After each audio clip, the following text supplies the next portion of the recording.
M.M Out There, over there, everywhere, all over the place. Part 2, we're talking about the environment and things that we can do. And with the Apostle Leroy Scantlebury, who's just returning right now. Yes, sir. Yeah, thank you, sir. Yeah. Great. Part 2. Yes, sir. Now, just before we ended part 1, you mentioned that you were going to share something. Yes. So I'm not going to do anything else. I'm going to let you start with that. All right. Well, I'll tell you what happened. I was talking to my dad, and you know, right now we have a water crisis in Barbados. Which is even worse than under this administration. Yeah. And then we also have many cases where our electrical providers have not been doing a very good job either.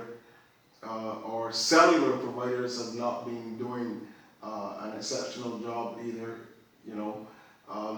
But my dad, I was talking to him, and he was sharing with me something that happened when he was younger, when he was cutting sugar in Turner's Hall. No, he was working somewhere at Haggett's. That's when they had sugar cane all over the place. All over the place, yeah. just like M.M Out There. Yeah, all over the place. Yes. You heard the apostle. Yeah. So we were talking. It was over at my house. We were talking. And he said, I remember there was an evening. He said he was coming home from cutting sugar there at Haggett's, and he got to the top of what would be Sedgepawn Hill. And he said when he got there, he said he heard this voice said, "Turn around." And when he turned around, he saw, it was roughly 6:30 in the evening, so it was still dark. He saw this huge column of fire in the Springhead area, shooting in the air. And he said that thing burned all night long. And where we live, on our top step, you could actually see the what would be the signal pole there, the tower at Sturgeon's. And so he said that thing burned all night long. So early the next day, he got up, he went to work, he walked up there, and he said he went into that area to see what was happening. He said when he got there, he met a white man who was the head of a Canadian firm called the Gulf. That they were doing testing in Barbados for natural gas.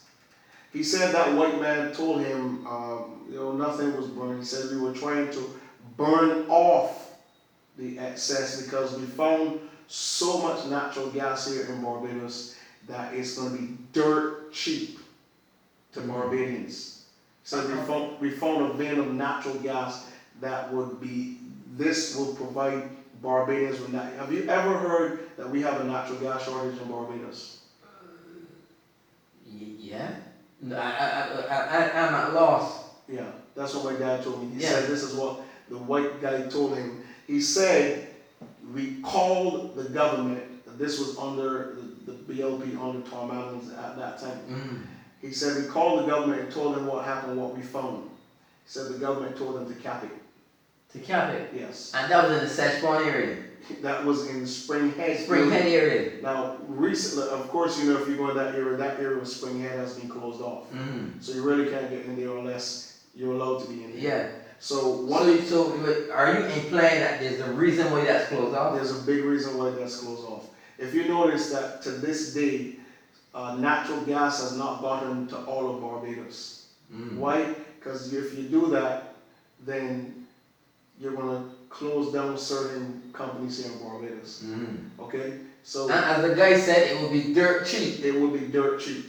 And he said, he told my dad, he said, can you believe that we told him what we found? This is what he said the white guy told him. He said, we found this vein that was supplying all of Barbados for years with natural gas. And he said, can you believe those with explicit told us to cap it, to shut it down. Yeah. So, again, when you're talking about your environment, if you have the opportunity to move forward with something to advance you, but you're still forcing people to operate an old system, then how can you ever get things better in Barbados? And that's what my dad told me. And I can bet that white guy was so amazed that he would have thought that people would be jumping for joy.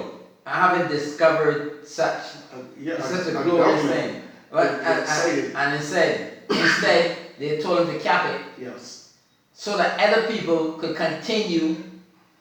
Well, you know, in certain places, what they're doing. You know, hotels use natural gas. There's certain developments in Barbados, the high-end development areas, they use a lot of natural gas. You know, certain guest houses use natural gas right here, but it never gets to the average person. Yeah. It never gets to your house. It never gets to my house. It never gets down into the village.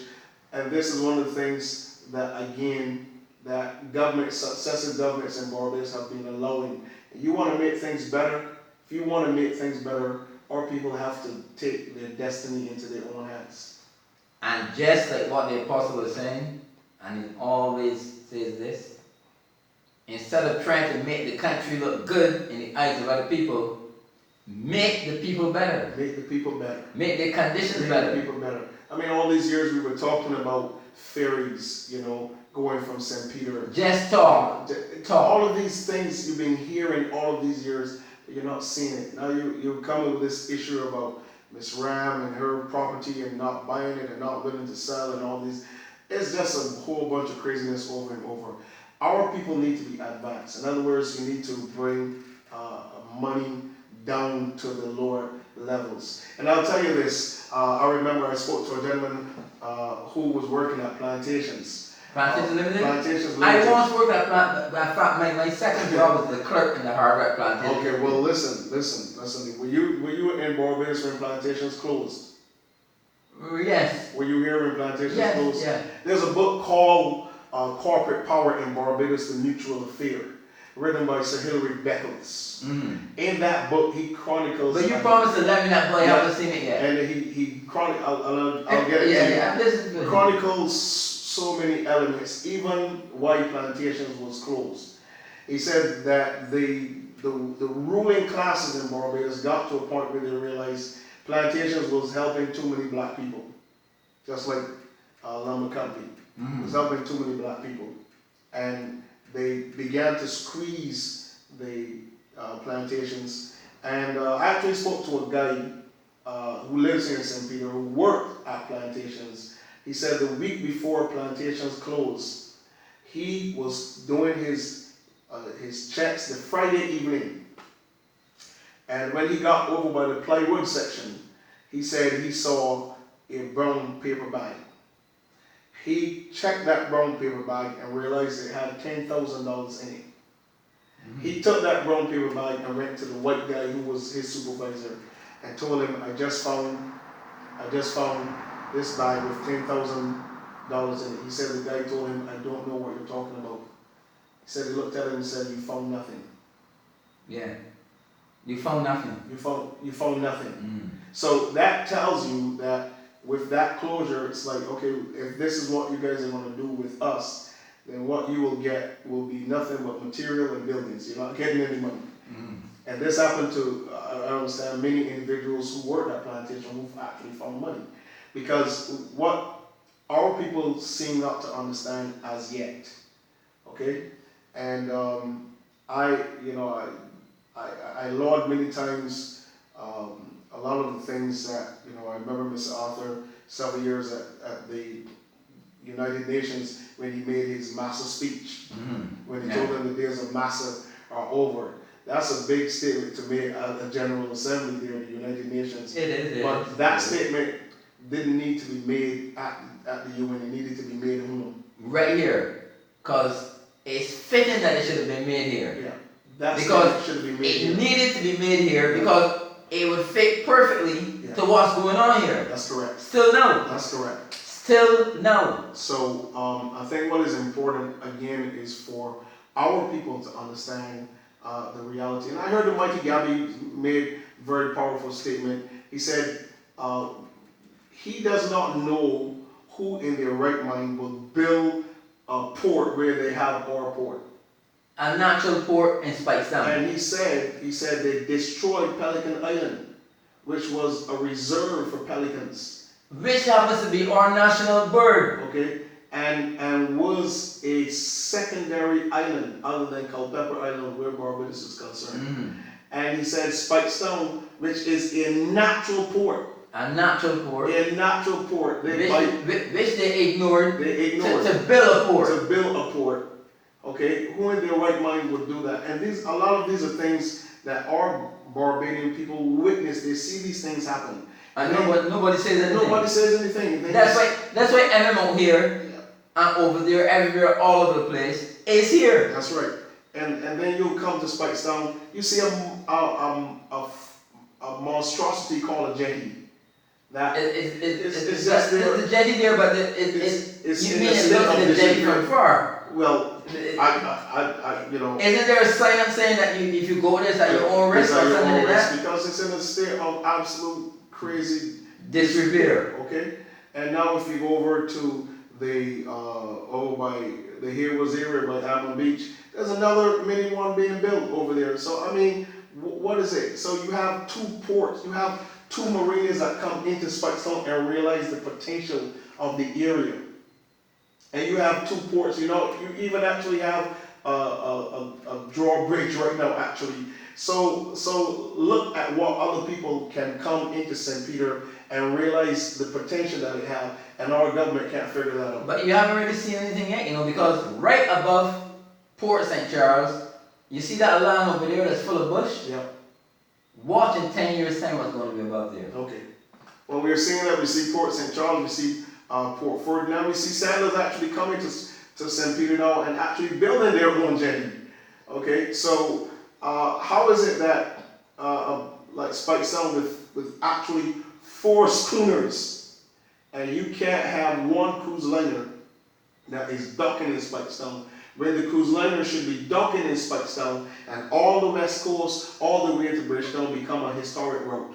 So you want to leave Spikestone, you have the history of Spikestone, you have the museum that is here for God's sake, and then you can have a tour into Bridgetown where you can see all the cathedral, you can see all the Parliament building, you can see all that you need to see, and then make your way back to Spikestone to get on. I mean, come on, that would have generated so much work for our taxi men. Yeah, but the same that you were saying they know, you know, but they're not going to do it. Well, I'm not saying it for them to do it. I'm saying it for people. That the people can know what should be done. Exactly. Yeah. And you can see where you're being wrong, because that would have generated so much major employment in our nation. So much major employment for people in St. Peter and for the surrounding parishes. I mean, this would be a non-stop place. You can imagine that right now in Spikestone, there's no Colombian emeralds. There's no place in Spikestone where you can buy a suit. There's no place in Spikestone where you can buy a musical instrument. There's no place in Spikestone where you can buy jewelry. There's no place in Spikestone where you can buy sporting goods. Think about it.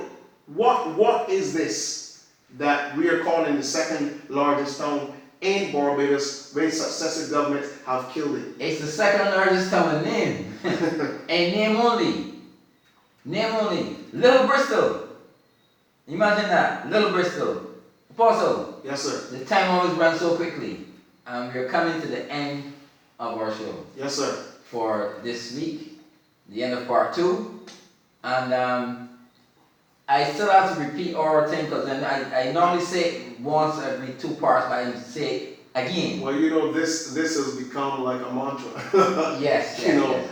And I think individuals are looking forward to it. So I'll go right ahead. Thomas Jefferson. When the people fear the government, there is tyranny. But when the government fears the people, there is liberty or freedom. Yes, sir. And I hope the present administration takes very special note of that. And with that, M.M Out Here, over there, everywhere, all over the place, saying that we're gone for now. Apostle, thank you. Sir. It's always a pleasure to have you here. Pleasure. So let's make our exit. Till next time.